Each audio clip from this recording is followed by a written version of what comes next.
Welcome to The Creative Influencer, where we discuss all things creative with an emphasis on influencers. The Creative Influencer is hosted by John Pfeiffer.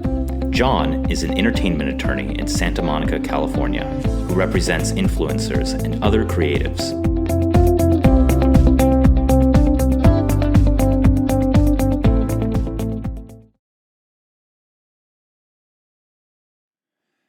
In our last Minisode, we provided an overview of the SAG-AFTRA's new influencer agreement.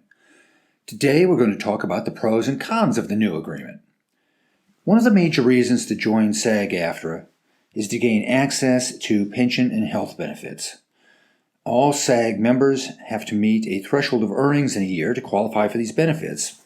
Currently, there is a minimum of $29,950 of earnings, or so-called, quote, covered services in a year to qualify for the health plan, and $20,000 in a year to earn one pension credit.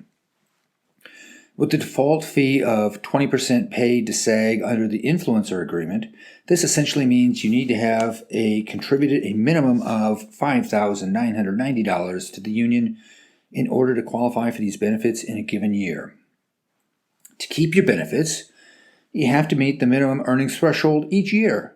If you don't make that much in a given year, then you have the option of paying for the health plan out of pocket through COBRA, which is the same system as when you lose your job and pay a monthly premium to keep your health insurance from your former employer. For pension benefits, the general rule is you have to earn a minimum of 10 credits over a 10-year period to be eligible, but there are exceptions and other ways to calculate this for periods of being out of work, having children, etc., but I'm not going to get down into the weeds to that level. Contributions to SAG also max out.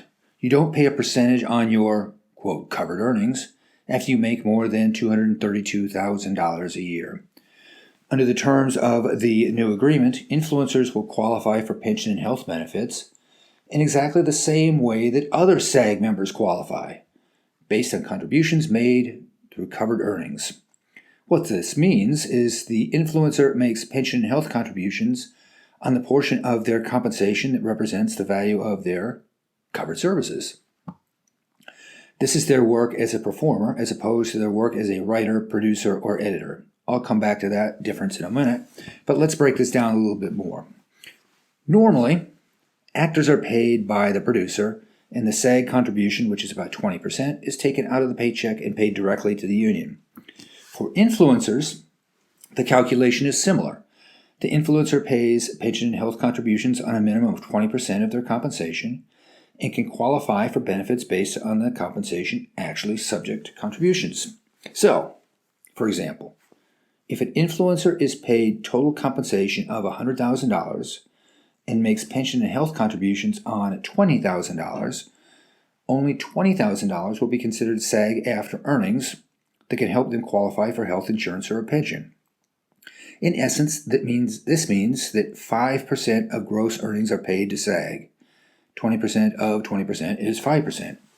Put this on top of the other percentages paid to managers, agents, and lawyers, and all of a sudden your take-home pay as an influencer is going to be 60 to 65% of the total contract value for the brand deal.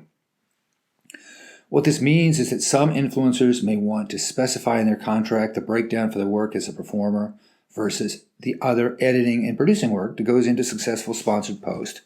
So instead of taking the default calculation of 20% as covered earnings, they may want to specify in the contract the exact percentages for work as a performer versus work as a writer and editor. Now, there are two major cons that stick out to me. First, SAG retains full control to deny, revoke, or investigate any project. It's unclear exactly what this means, and I don't want to read too much into it, but imagine striking a brand deal just to have the project rejected by SAG. Another potential con is once you join the union, you must follow what SAG calls the, quote, Global Rule 1. To quote the rule, no member shall render any services or make any agreement to perform services for any employer who has not executed a basic minimum agreement with the union. What this means is that once you become a SAG member, you have to keep all of your brand work under the SAG agreement. Whether or not it makes sense to join SAG as currently a non-member will vary with each influencer's individual situation. If you may be doing other acting work that would otherwise be covered by the union, then it could make a lot of sense to include your influencer work in order to help qualify for the pension and health benefits. But if you have no such inclination and are only doing your own self-produced work for social media, then it may not make sense. Yes, the pension and health benefits are great, but from strictly economic point of view, contributing 5% of your earnings toward this probably is more costly than buying your own health insurance and investing for retirement. We've reached out to SAG for an interview, but so far they have not gotten back to us. We'll let you know.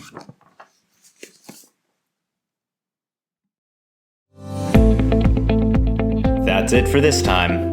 If you enjoyed our podcast, please write a review on iTunes and tell your friends to subscribe. If you have any questions about influencers or suggestions for future episodes, email them to John at Pfeiffer@pfeifferlaw.com. Thank you for listening.